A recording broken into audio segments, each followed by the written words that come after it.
Good afternoon from my side. Happy to have some listeners, even if it's very late, so I keep it short. Very welcome to my speech, Significant Distributed Manufacturing Capacity by Autonomous Additive Manufacturing. Sorry. My name is Tobias Krummberg. I'm founder and CEO of DMFG Solutions GmbH. Today my topic is logistics. We all remember the times during COVID where we had no toilet paper in the supermarkets, no flowers, or even the lead time for new cars was extremely long. Logistics in the context of military, of defense, is a different scale. So if something is not available, it means you don't bring the fighting power on the ground. And that examples here, Bucha, where the Russians really suffered due to the fact of a missing supply. A solution to increase the capability of the logistics in military to make it more resilient is distributed manufacturing. Manufacturing not from a centralized point and supply it to the front, manufacturing at the point of need. How to realize that? To realize that, our solution is to bring autonomous metal additive manufacturing systems directly in the logistics of the armed forces. How to do so? To operate a system like that within the armed forces, it has to be deployable, it has to be robust, and it has to be easy to operate. For us, we're working with very simple hardware. It's robotics. It's from the technology side, traditional arc welding, and the major factor to make it easy to operate, we developed software which incorporates all the knowledge that needed to operate a system like that directly. So we call it software-operated manufacturing. That can take place in the military, but as well in the civil sectors, in all industries, basically, where the level of education is not as high as in, for example, aviation industry. I took today's example here of forging industry, where we repaired these forges without any operator with high skill level. So the robot directly programs itself by the programmed in logics out of the physical welding process. By that, very quick repair processing and as well low level of defects. Cost reduction 70%. To close up, I just have 5 minutes. Welding is not only a topic for spare parts in military, for distributed manufacturing, for manufacturing parts directly in the field. There are plenty of applications where welding takes place. In Europe and in the US, we have about 1 million welders. Due to the demographic change, it becomes less and less, and all these industries are heavily relying on welding. So it's better to automate, to have the goods as available in the future. Thank you very much.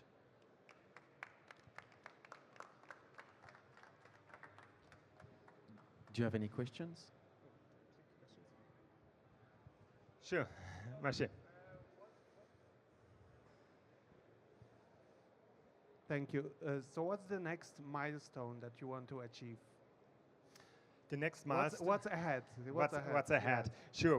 What's ahead? So I can't switch back now. Maybe can you give me that one? So we decided to start in civil because that's easier, as we all know. Now the go-to-market is easier in civil industry than it is in defense.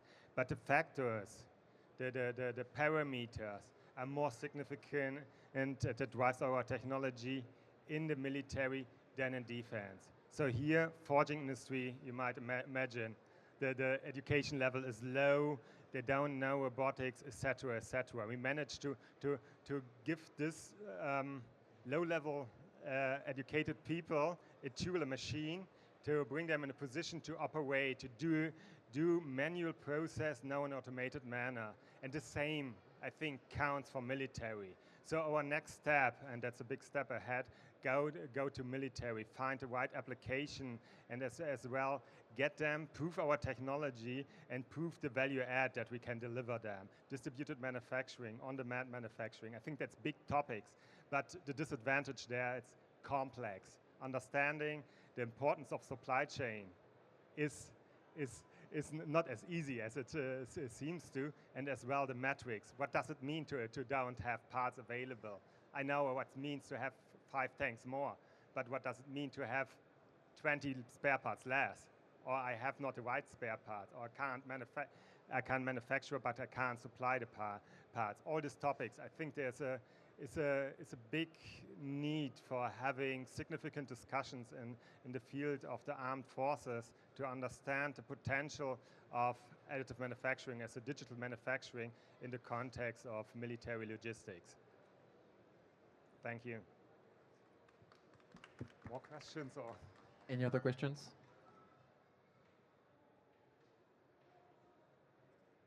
Then I think it's going to be Raphael's turn with Invertis.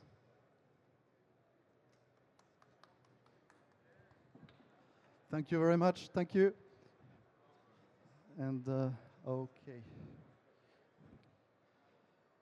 Hi, everybody. I'm the CEO of Invertus Technologies. Invertus Technologies, we are a provider of asset tracking solutions. So we work a lot with the aeronautics sector today. There's going to be several use cases. First of all, production. Production, we're going to track production orders, toolings, boxes, and all kinds of things that you're happy to know where they are at any moment. Second use case is going to be more for the supply chains, when you want to know, for example, in the MRO sectors, where your different boxes are, knowing if they're at the supplier, at the production site, or at warehouses. How do we do that today? So we stick a bit of hardware on the value materials that you have, and then we have the software, which allows you to know which entry you have, which exits you have in any of your sites. This is the first hardware device that we have today, a GPS unit that is airworthy, really helpful because it switches off automatically in the plane, and it switches back on when the plane lands. So very important when you don't want to interfere with the other hardware of the plane. Then what we have, okay, it's dead. Never mind, it's dead.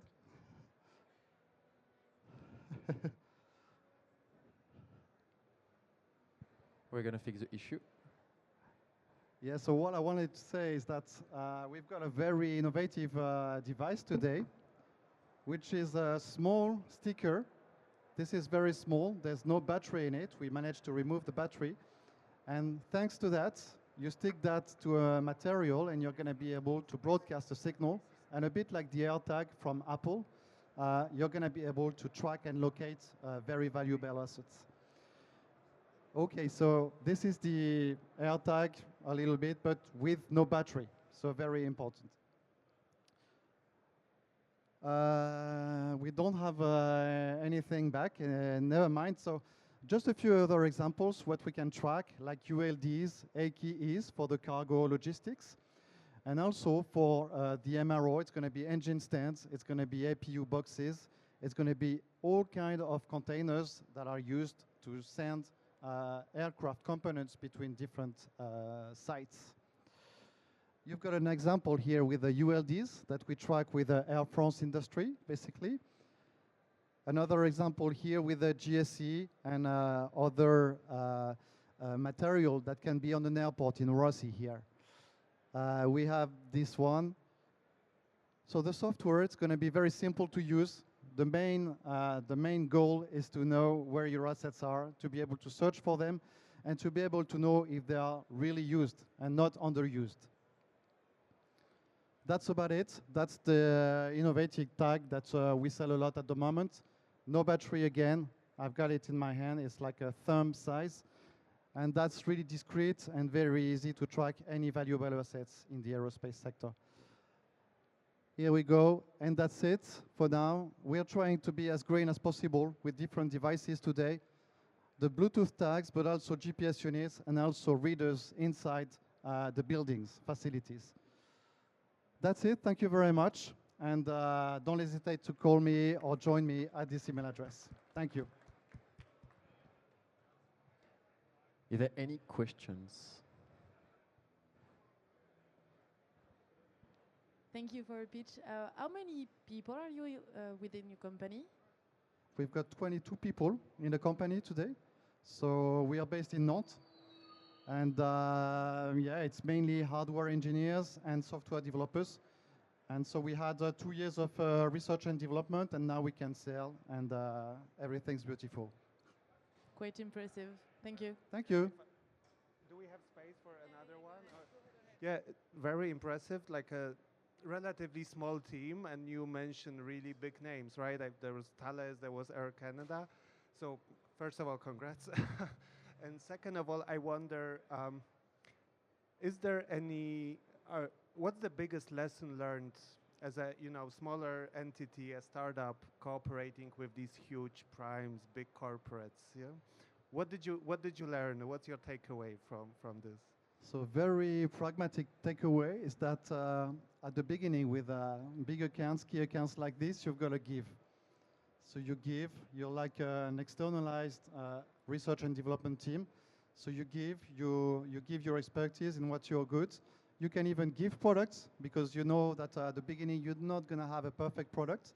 So you give a product, and your customer at first are your partners, and they help you to grow. That would be my takeaway from that. Thank you. Thank you very much, Raphaël. It's going to be a Baptiste to pitch for Lift. Thank you. So, hello everyone. Sorry. So I'm today to present you a goal from Lift to revolutionize medical logistics in French with Lift. So we have started to study some issue the medical transport. The first problem is we have an insufficient aerial coverage. Maybe some nights, some airports are closed. We have some many time transportation on road in hard time on the end of journey. And the second problem is some irregularities and malfunction.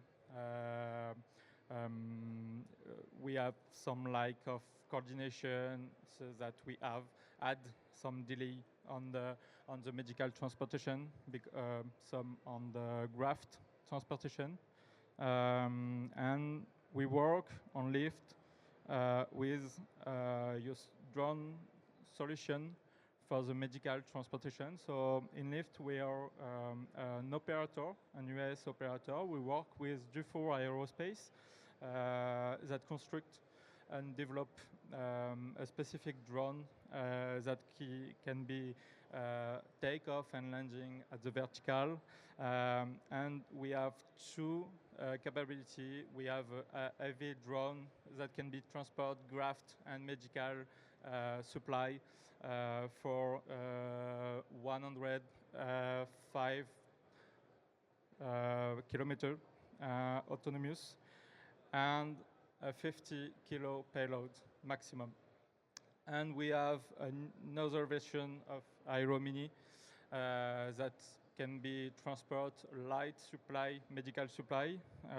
Is a small drone that can be 3 meters of wingspan, and is used to transport many times on the day, light supply that can be a blood, that can be a specimen, biological specimen.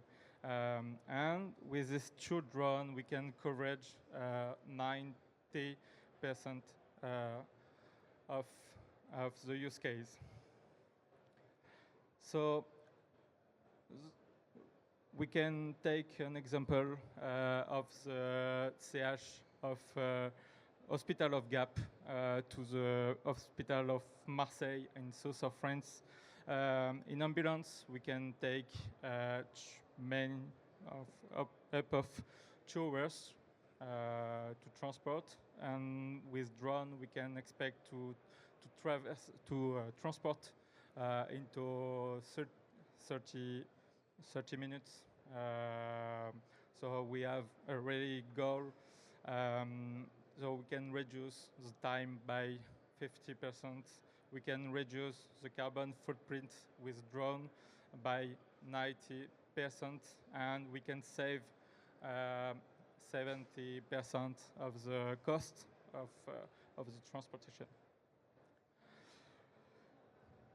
So this year we have validated the first milestone. So we have conduct an experiment with the Hospital of Nantes to transport some kidney on drone, and we have validated the model to transport on the drone, and we expect to work on the end of the year, at the end of the year, sorry, to realize the first human transport by drone, using a drone, and from Nantes to La Roche-sur-Yon is 80 kilometer distance between the two hospitals.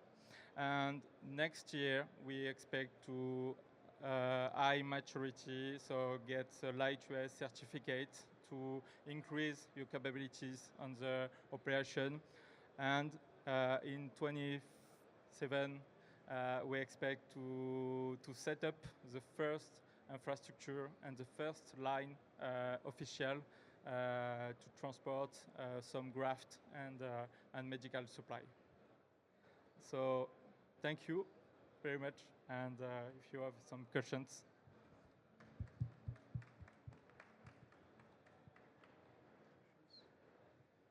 Any questions? It's the same. Sorry, I have lots of questions today. So very interesting. I wonder, out of curiosity, you know, what's the legal? How do I word it? What's the legal environment here, right? Because it seems like a sensitive topic, right? You're dealing with medical, and like basically people's lives, right? Yeah. So we have two difficulties. So we have from the medical side, so we can validate with some surgeon and doctor the viability of the transportation system. And we have another aspect that we are the aviation authority to fly with a large drone. It's some difficult today, but we have a partner with Dufour that we have some high expertise and a roadmap to fly on certified category in 4 years. Thank you.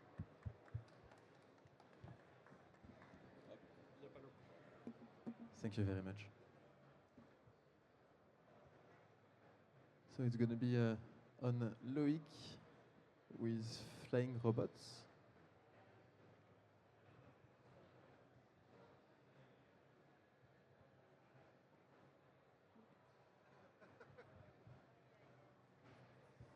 He will join us in a couple of minutes. Last piece of the day.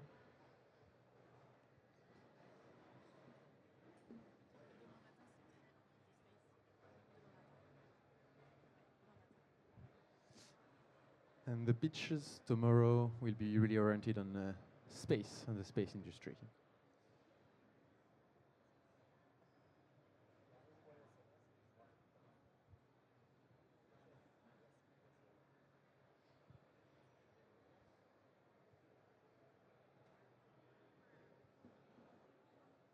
Welcome, Loïc.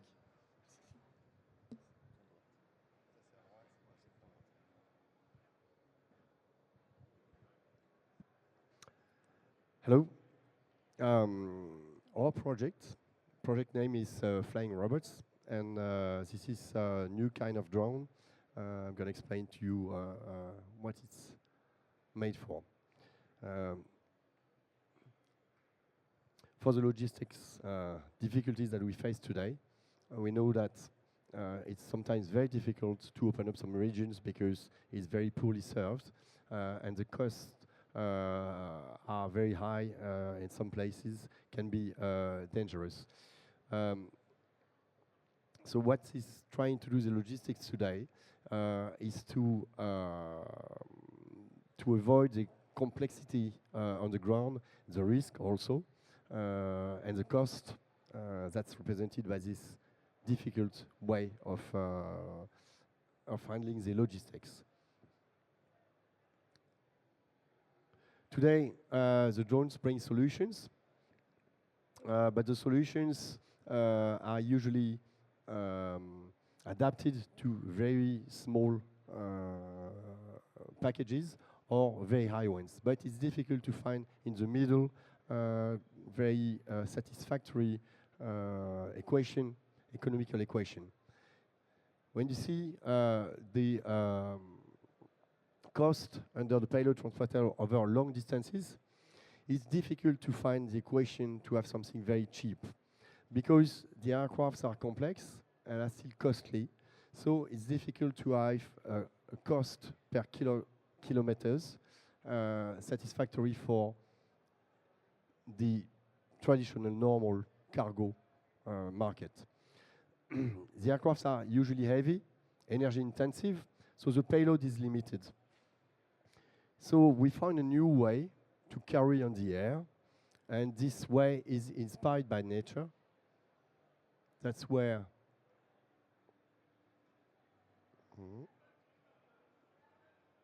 the biomimetism is coming. What is biomimetism? Is using the intelligence of nature to be able to fly while spending the minimum energy. How is it possible? It's because the wing is moving. The wing is not the same during the takeoff and during the cruise of a bird.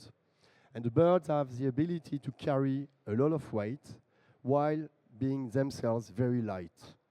So the ratio between their own weight and what they carry is something that we don't know in our human way of transporting by the air. How are they doing that?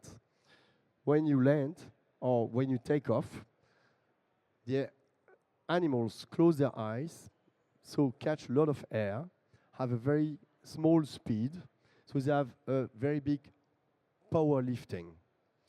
They use the tail to push on the air and to get some power to lift. But when they are cruising, they are trying to have speed, then they extend the wings, and then they redress the tail.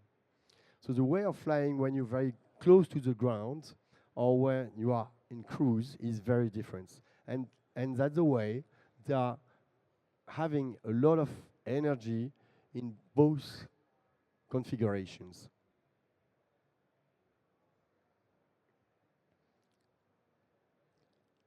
When you have our colleagues, when you carry some payload with something that can be heavy, it can be a bit difficult to carry enough load. So what we bring is a combination of the capacity to carry a lot of weight over long distances, having long-range flights, endurance, having very low operational cost. Oops, sorry.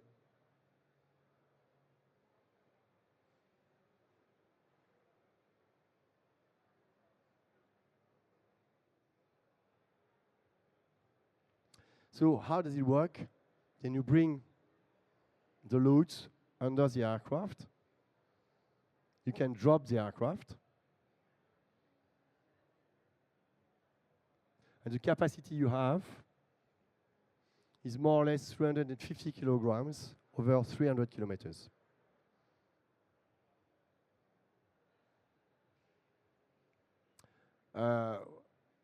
Today, we have developed an aircraft which have flown 2,000 hours, which was a former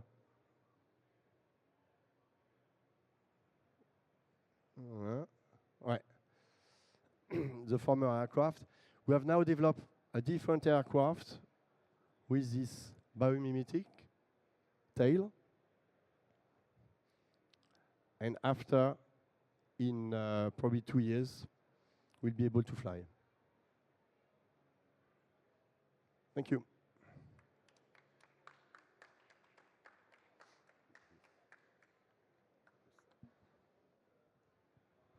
Do you have any questions?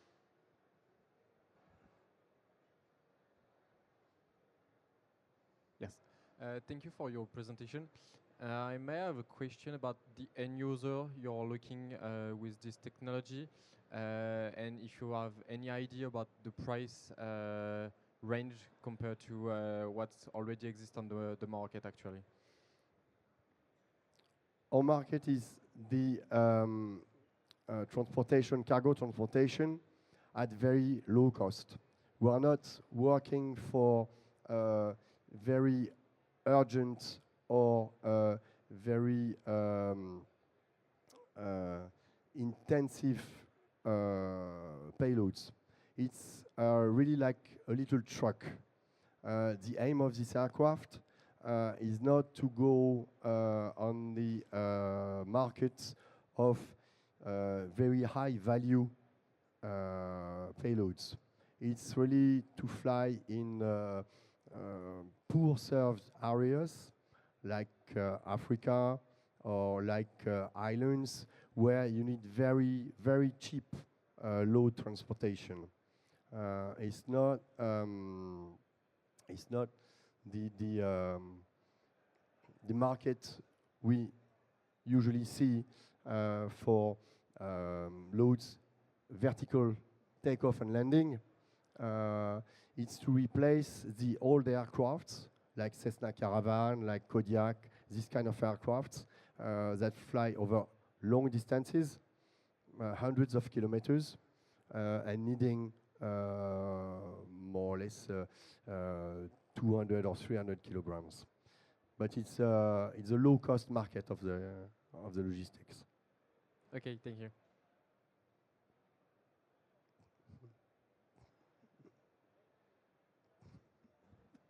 Thank you very much for your presentation. It was very impressive. We had a project a few years ago similar to that, and we made a prototype, and because of the wind during takeoff, it's changing direction from left to right, right to left, up to down. So the control during takeoff, that model was a nightmare. So do you agree with that? And what measures you have to avoid turbulence takeoff? Well, it depends on the turbulences. But the system you saw just before has flown 2,000 flight hours. We can start with some crosswind. Of course, it's limited. But if you know the soft wind, you also know that when you go one way, the soft wind is turning and facing the wind. It's not enough to be stable. But this system has been designed to be able to start even on not prepared runways. So we don't have to follow the taxiway. Straight line. So we can face the wind quite easily. But there are limitations, of course, The limitations of wind facing is 40 kilometers, and side wings, depends on the angle, but it was something like 20 kilometers an hour of side wings. So this parachuting system is agile, which means they can change its degree, or they can face the head-on wind, or they can agile left to right in a certain degree, so you can have always upwind to lift. What do you mean? The wing is automatically facing the wind. Yeah, but as I said, in the UK, the wind change within fraction of second. So with that fraction of second, this parachuting system has to face the wind up so you can take off. Otherwise, it's going to flip right and left, right? That's what I'm saying. It's not moving that much when you start. I don't know your experience on that, but even if the wing is changing Yes. brutally, Yeah. then the wing has little takes 1-2 seconds to face a little more the wings, but it's not so brutal. We are talking about more than half a second. The wind goes one direction and then other direction. So once it's changed its direction from 0 to 30 degree, then the stability of takeoff. Do you mean in flight or when you before? When takeoff, only to take off. Before takeoff or after the takeoff? Before the takeoff, Ah, or during the takeoff. Oh, let's say. during, yeah. But you're right that the moment you take off, you can.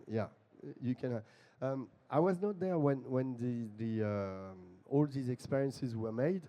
I know that some prototypes have been broken, but the wing, the behavior of the wing was not so tricky as far as I heard from the engineers. It was not so difficult. I saw some images with some crosswinds, and the aircraft, when taking off, had sometimes this flipping movement, but it was not really violent because the wing took 1-2 seconds, and the aircraft automatically follows and was facing the wind. It was not so difficult. But I think you're right. It's a complicated moment of the takeoff.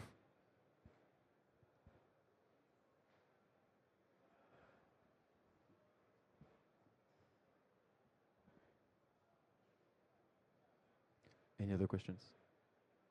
Thank you. Thank you so much.